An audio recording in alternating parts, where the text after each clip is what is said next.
Tranche de couple, les histoires et le monde vitaminé de Guillaume et Max, saison 3. Bonjour, bonsoir, nous sommes Max et Guillaume et nous sommes très heureux de vous retrouver pour ce 4e épisode de la saison 3 de Tranche de couple. Épisode qu'on a choisi d'intituler « Sans dessus, dessous ». Alors tout d'abord, un grand merci d'être si nombreux à nous écouter. Et comme d'habitude, on vous invite à vous abonner à ce podcast pour être notifié des nouveaux épisodes qui sont diffusés le lundi tous les 15 jours. Entre-temps, on se retrouve sur notre page Facebook et notre compte Twitter, toujours Tranche de couple, avec le chiffre 2 au milieu, comme le nom du podcast. Vous pouvez nous envoyer un message par email sur tranchedecouple@gmail.com. Pour terminer cette introduction, on compte toujours sur vous pour faire connaître ce podcast autour de vous, par exemple en partageant cet épisode sur vos réseaux sociaux. Et comme toujours, si vous le pouvez, mettez-nous une note, un commentaire sur Apple Podcast, sur YouTube, sur Spotify, enfin bref, là où vous nous écoutez. C'est encore aujourd'hui le moyen le plus efficace pour accroître la visibilité de Tranche de couple. Et on vous voit, on sait que vous nous écoutez via ces différents canaux, donc on sait que vous pouvez nous mettre un petit pouce en l'air pour nous dire que vous nous aimez et nous envoyer de l'amour. Voilà, et bien sans dessus-dessous, on va commencer par la politique en Allemagne, Max. Exactement. Alors il y a 2 semaines, le 26 septembre dernier, se tenaient les élections législatives en Allemagne, tant au niveau fédéral qu'au niveau des différents Länder. Alors on s'est dit qu'on pourrait revenir sur ces résultats, et surtout pour le niveau fédéral, sur la constitution d'une coalition gouvernementale, un processus structuré qui prend plusieurs semaines à plusieurs mois en temps normal, et ces élections ne devraient pas faire exception. Alors, revenons brièvement sur le système politique allemand, qui est un petit peu particulier. Vous retrouvez plus de détails sur un site très bien fait de la fondation Heinrich Böll, avec des articles qui ont été rédigés par Jules Ebert, que l'on salue. Tous les 4 ans donc, les Allemands élisent leurs députés au Bundestag. Le Bundestag, c'est la chambre qui occupe la place prépondérante dans le système politique allemand. L'élection des députés se fait au travers d'un système mêlant vote majoritaire et vote proportionnel, avec en fait 2 voix par électeur, l'une qui sert à élire un député par circonscription, et l'autre qui détermine l'équilibre global des forces politiques au sein du Bundestag, avec des députés qui viennent compléter le Parlement. Compte tenu de la répartition des voix entre les partis, le gouvernement résulte en principe d'une coalition entre plusieurs partis. Le Bundestag élit ensuite le chancelier, ce qui bien sûr est au cœur des négociations en cours sur la coalition gouvernementale. En Allemagne, la formation d'une coalition entre les députés de 2 ou 3 partis est presque toujours nécessaire, effectivement, pour réunir une majorité permettant d'élire un gouvernement et là où le chancelier. En principe, c'est le parti qui arrive en tête des élections qui initie les négociations pour former une coalition majoritaire. Les négociations visent à définir ce qu'on appelle un contrat de coalition, autour duquel 2 ou 3 partis s'accordent sur les lois et réformes à mettre en œuvre au cours du mandat. La répartition des postes ministériels en fonction du poids politique des membres de la coalition est également au cœur des discussions. Si les négociations peuvent durer entre plusieurs semaines à plusieurs mois, l'accord sur le contrat de gouvernement permet ensuite une stabilité politique durant la législature. Compte tenu de ces négociations qui permettent de trouver un équilibre entre différentes formations politiques, différents types de coalitions sont possibles, y compris alliant ce qu'en France serait impensable, le Parti vert avec la droite. Adieu Angela!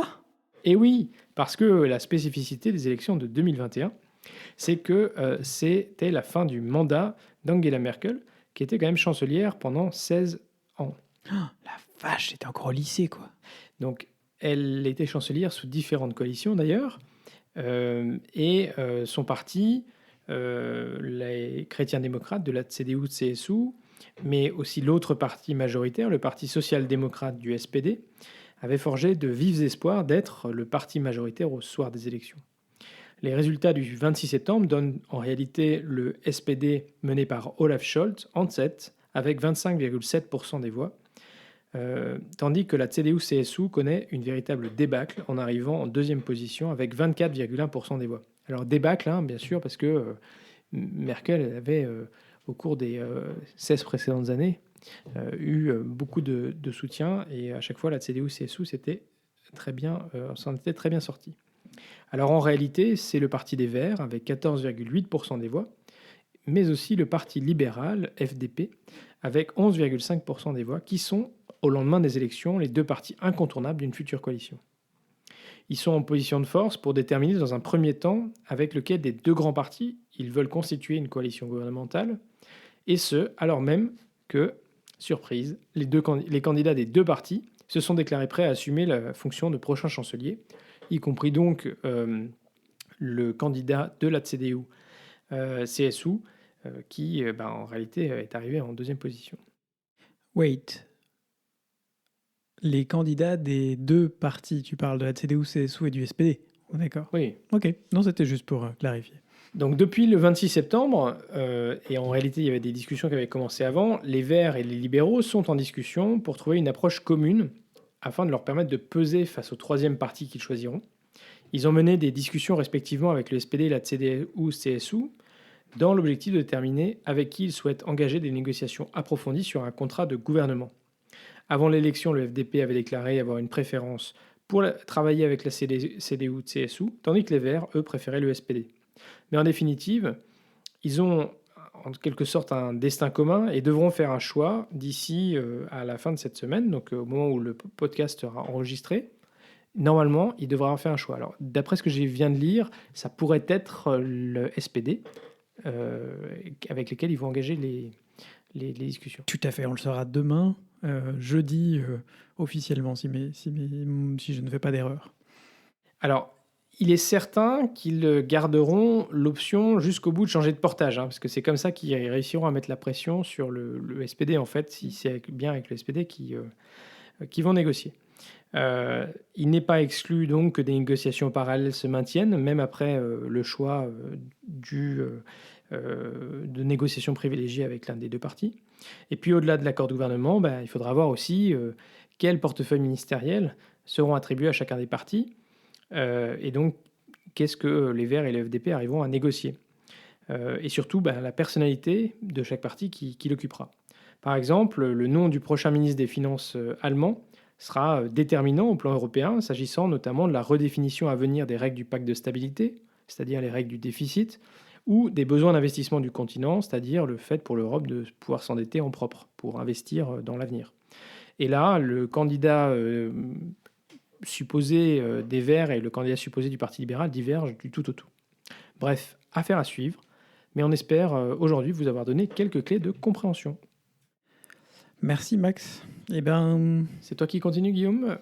C'est moi qui continue, et sans dessus dessous, c'est un peu l'Église catholique de France en ce moment, avec la remise hier du rapport Sauvé. Sujet sensible s'il en est, on ne voulait pas pour autant passer à côté de cette remise. Donc, ce rapport a été rédigé par la CIASE, Commission indépendante sur les abus sexuels dans l'Église.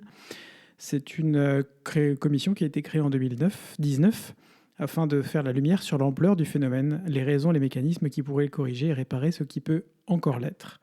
À l'origine de ce rapport, une très lente prise de conscience par l'institution, d'une part de l'ampleur des abus commis au cours des années. Le rapport remonte aussi loin que les années 50, quand les informations sont disponibles en fait, mais avec davantage d'informations au cours évidemment des dernières décennies. Le rapport rendu public le 5 octobre dernier mentionne entre 2900 et 3200 membres du clergé ou laïcs responsables d'abus sexuels et surtout 216 000 victimes pour les clercs et religieux et pas moins de 330 000 victimes si on prend en compte aussi les laïcs travaillant dans des institutions liées à l'Église, mouvement de jeunesse, école, etc. Hallucinant. Hallucinant, oui, c'est énorme, c'est assez monstrueux. Et par ailleurs, bien que ces abus ne soient pas propres à l'Église catholique, le rapport pointe également que c'est dans cette institution que le taux de prévalence est le plus important, le plus fort, même en le comparant au sport, à l'éducation. Il y a ce qui se passe en famille, où on a très très peu de données, évidemment, mais en tout cas, dans l'Église, le taux de prévalence est de beaucoup plus important, 3 à 4 fois plus important que dans les autres domaines qui ont été étudiés. Donc, c'est vraiment un souci majeur. Une des grandes questions qui se posent maintenant, avant la réunion de novembre de la Conférence des évêques de France, qui étudiera ce rapport et les propositions faites, ainsi que les modalités des prochaines étapes pour l'Église catholique, est de savoir comment l'Église catholique de France va réagir et à long terme agir pour traiter ce mal. On a senti pendant quelques années, jusqu'à l'installation de la CIASE, en fait, l'institution fragilisée par ces révélations et en même temps réticente à prendre des mesures. Une des raisons qu'on peut d'ailleurs constater aujourd'hui, via certains articles notamment, c'est que c'est la structure et le fonctionnement profond non seulement de l'Église catholique française qu'il faudrait changer, mais de l'Église catholique en général. Le porte-parole de l'une des associations de victimes appelle à un Vatican III pour réformer l'institution comme un premier pas seulement. D'autres seraient encore nécessaires ultérieurement après cette réforme. On note notamment que l'Église fonctionne exclusivement sur les décisions prises par des clercs, que les laïcs n'ont pas de place, contrairement à des églises, par exemple les églises protestantes. Et c'est une des possibilités qui a été évoquée pour faire évoluer le fonctionnement de l'Église. Mais ça ne dépend pas uniquement des évêques français. C'est vraiment, en tout cas dans l'immédiat, c'est vraiment quelque chose qui dépendrait d'une réforme plus profonde de l'institution. Et on peut se poser la question de si cette institution est prête. Une autre raison que je suspecte aussi est la crainte que ces révélations ne fragilisent encore davantage une institution qui, comme je vous le disais, a perdu ses repères alors même qu'elle est supposée être un phare, un repère pour les croyants, et qui peine à se réformer et à s'ouvrir aux évolutions de la société. Et qu'à force de courir après une certaine frange de croyants, elle ne cesse de s'éloigner de la majorité non croyante des Français, tout en renforçant son image d'institution arriérée et en décalage. Je suis un peu cru, j'en suis navré pour nos auditeurs que je pourrais toucher, mais je parle bien ici, c'est important de le préciser, de l'institution Église catholique et des personnes qui la font tourner. Je ne parle pas des croyants, il y a vraiment une séparation à faire. Il n'y a aucune ambiguïté pour moi entre l'esprit de l'Église et son corps, les croyants, et les dysfonctionnements qui sont liés à des fonctionnements humains. Pas d'amalgame, comme tu dis, Max.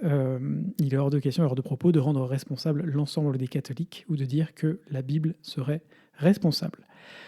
Et pour revenir à ce que je disais sur l'image d'institutions arriérées en décalage, ce ne sont pas malheureusement les dernières déclarations, comme tu disais Max, hallucinantes du président de la Conférence des évêques de France, Monseigneur Éric de Moulin-Beaufort, qui vont y aider. Il a déclaré pas moins que la confession est au-dessus des lois de la République, ce que Jean-Marc Sauvé a quasi immédiatement repris et rappelé que dans le rapport, il a expliqué que ce n'est pas du tout l'objectif, ce qui était intégré dans le rapport, et il a rappelé que dans le rapport, il a expliqué que dans le cas où il est question d'actes, notamment sur des enfants ou des personnes vulnérables, le secret de la confession ne saurait en aucun cas prévaloir sur le droit. Éric de Moulin-Beaufort a également annoncé que l'Église catholique de France allait probablement lancer un fonds pour l'indemnisation des victimes, alimenté non par les richesses, alors là on ne va pas rentrer dans les détails et les mythes sur les richesses de l'Église, mais on sait qu'en tout cas il y a des possibilités, mais donc non pas par les richesses de l'Église, les possibilités de l'Église, mais par les fidèles généreux. Oui, on regarde le mur et on fonce tête baissée dedans. Oui, alors effectivement, moi je pense que peut-être qu'il y a beaucoup de mythes supposés sur les richesses de l'Église, mais pour autant, c'est l'institution, en tant qu'institution, qui est responsable. Et il y a clairement des moyens, y compris d'emprunter avec des garanties sur des biens que l'Église a, mais qui sont utiles, qu'elle ne peut pas vendre, parce qu'en fait, si c'est les séminaires, si c'est voilà, mais il y a clairement des solutions à trouver, et simplement dire que c'est les fidèles qui vont devoir généreusement payer pour indemniser les victimes des clercs, ça me semble pas. C'est un peu hallucinant. Mais je pense que malheureusement, on va attendre le mois de novembre pour voir effectivement ce qui se passera et quelles décisions seront prises. Mais j'ai le sentiment qu'on repart comme avant, quoi. Il n'y a pas de changement, il n'y a pas de. Je noterai, il faudrait que j'étudie ça parce que j'ai pas toutes les clés pour vous en parler plus profondément. L'Allemagne a entrepris l'Église catholique allemande a entrepris une énorme démarche synodale aussi, notamment après, en 2018, la publication d'un rapport sur les abus sexuels dans l'Église. Comme je le lisais sur Twitter, les catholiques allemands ne s'en sont toujours pas remis. C'est une église qui est aussi en pleine tourmente. Après, est-ce que c'est ça qu'il faut faire pour arriver à faire ressortir le message de l'Église, le vrai message de l'Église, et pas celui des bêtises qu'ont pu faire ceux, je dis bien ceux, parce que je ne peux pas dire celles qui l'ont dirigé. Après, il faut, en prenant un peu de recul, là, il y a des réactions immédiates sur un rapport qui est choquant et qui a choqué tout le monde. Il y a un processus qui va devoir se faire dans la durée, tu l'as dit, Guillaume. Et la première brique, elle est quand même importante, c'est-à-dire qu'il y a quand même une commission indépendante qui a été mise en place par l'institution en 2019, et il y a un rapport qui a été rendu public. Ce n'est pas un rapport qui a été rendu caché à l'institution. Donc il y a une première démarche qui est quand même absolument nécessaire et qui peut être la base pour construire. La question, c'est est-ce qu'ils vont prendre les mesures qui seront nécessaires pour faire progresser l'institution et que finalement l'Église catholique de France, elle redevienne cède dans un processus sain. Mais il faut quand même reconnaître, parce que les chiffres sont hallucinants, c'est choquant. On a tous les deux été choqués en voyant tous ces chiffres sortir, même si on se doutait quand même qu'il y avait quand même un certain nombre de cas. Mais il faut reconnaître que le ménage est fait en place publique, et ça, c'est absolument nécessaire, et c'est très bien. Et il va falloir indemniser les victimes, et il va falloir qu'il y ait des choses qui changent. Mais la première étape, c'est quand même positif d'avoir fait cette démarche-là. On aurait pu attendre en fait que les responsables de l'Église catholique se taisent, tout simplement, pendant quelques semaines. Et oui, après, c'est entre eux aussi. On est dans une société où on commande tout le temps, à chaud. Et peut-être qu'on va se rendre compte qu'au mois de novembre, il y a des très bonnes mesures qui vont sortir. Mais en l'immédiat, ce qui a été dit, je suis navré, mais est navrant. Alors, il y a l'évêque de Strasbourg qui s'est exprimé dans les dernières nouvelles d'Alsace et qui a eu un discours qui n'était pas du tout celui tenu par Monseigneur Éric de Moulin-Beaufort et qui était beaucoup plus humble. Et voilà, donc à voir. On sait que les personnes aussi ont des manières différentes de s'exprimer. Et Guillaume, pour terminer, tu voulais saluer les médias catholiques ? Je voudrais saluer le travail de certains. Je ne veux pas saluer les médias catholiques, mais je vais saluer l'initiative ou le travail de certains médias catholiques. L'enquête, le rapport qui a été fait par Témoignages chrétiens notamment, et puis l'initiative de l'hebdomadaire La Vie, qui, afin de rendre l'information sur ce rapport accessible au plus grand nombre, rend son site et ses articles accessibles sans abonnement jusqu'au 15 octobre. Voilà, il faut aussi saluer ce genre d'initiative positive. Et puis il y a eu une vidéo faisant intervenir différentes personnes par la Croix qui était aussi... Tout à fait. Et on va d'ailleurs se le noter et vous la partager un peu pour que... vous la partagez sur nos réseaux sociaux. En tout cas, un sujet très important aussi pour nous en tant que catholiques pratiquants. Voilà, donc... Et qui nous tient à cœur, vous pourrez vous en serez rendu compte. Allez, on passe à la rubrique Belgitude. Sans dessus-dessous, qu'est-ce qui est sans dessus-dessous aussi, Max ? C'est la météo. Ça, c'est l'étape d'après. Ça, je me suis trompé, dit. Non, la Belgique, t'as raison.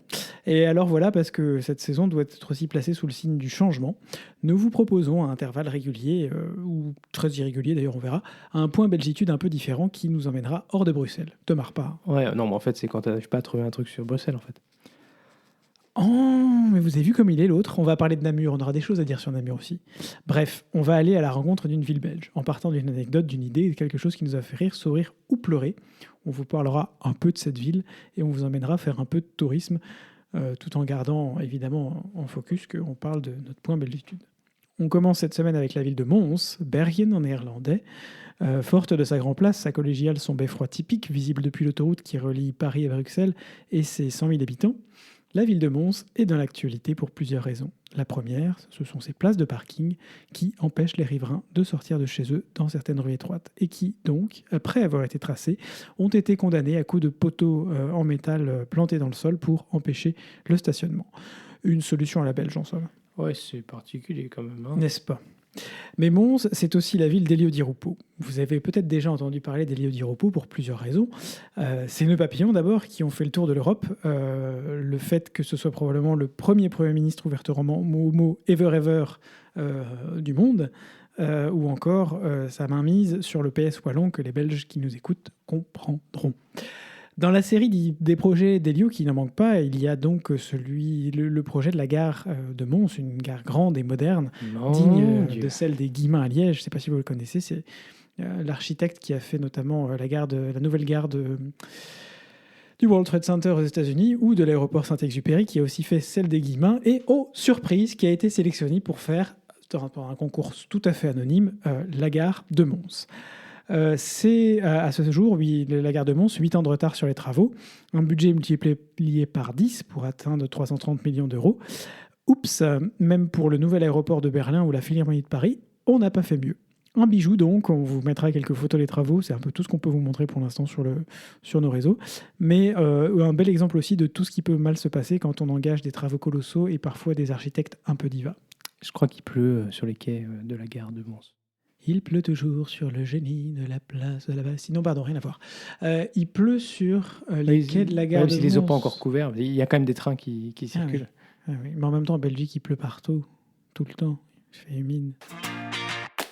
Allez, sans transition, on passe à la rubrique vie de couple. Et cette fois-ci, effectivement, ce qui est sans dessus-dessous, c'est la météo. C'est n'importe quoi. On est mouillé. Je crois que c'est le moins qu'on peut dire. On est mouillé et puis on commence à avoir frais. On a allumé le chauffage. Ah mince. Et oui. Et pour la première fois de ma vie, je crois que j'ai moi-même pris l'initiative de monter le chauffage. Bienvenue en automne. Ah, terrible. On a ressorti le pantalon de pluie pour le vélo. Vous savez, c'est élégant le pantalon de pluie. Bon, vous en avez déjà parlé, je crois, mais c'est très élégant. C'est très très utile pour le hashtag vélo. Une valeur de Stormtroopers noirs. Enfin, en noir. Voilà, donc en fait, je crois qu'on a rangé les shorts. Enfin non, parce que en fait, moi je le garde pour ce week-end, sorry. Je l'ai sorti le pull en cachemire, enfin semi-cachemire, enfin tiers de cachemire, enfin je sais pas. Enfin bref, j'ai sorti le pull un peu chaud, quoi. Merci, bonne maman. Merci, bonne maman. Voilà, et puis l'automne, c'est aussi le moment où on prépare les petites conserves pour l'hiver. On a fait des conserves de coulis. Et oui, ce week-end, on a eu d'ailleurs la visite de Françoise et Quentin. Françoise, si tu nous écoutes, big up, ma marraine, qui sont venus nous rendre visite. On a eu une maison bien occupée ces dernières semaines, mais c'était chouette en fait. Après quasiment 1 an et demi de disette sans pouvoir partager cette maison et l'ouvrir et proposer notre espace à d'autres personnes, c'était chouette. Moi, j'ai trouvé aussi de recommencer à avoir du monde ici. Et comme tu le disais, Max, on a fait notre traditionnel après-midi coulis de tomates, n'est-ce pas? Et oui, enfin... Vous avez mis la recette l'année dernière. Le premier, je crois, parce que peut-être qu'on va regarder si on en fait d'autres. Ouais, on va voir, mais j'ai plus de... C'est très utile pour pouvoir faire ensuite les pizzas, les lasagnes. Ouais. Non, c'est chouette.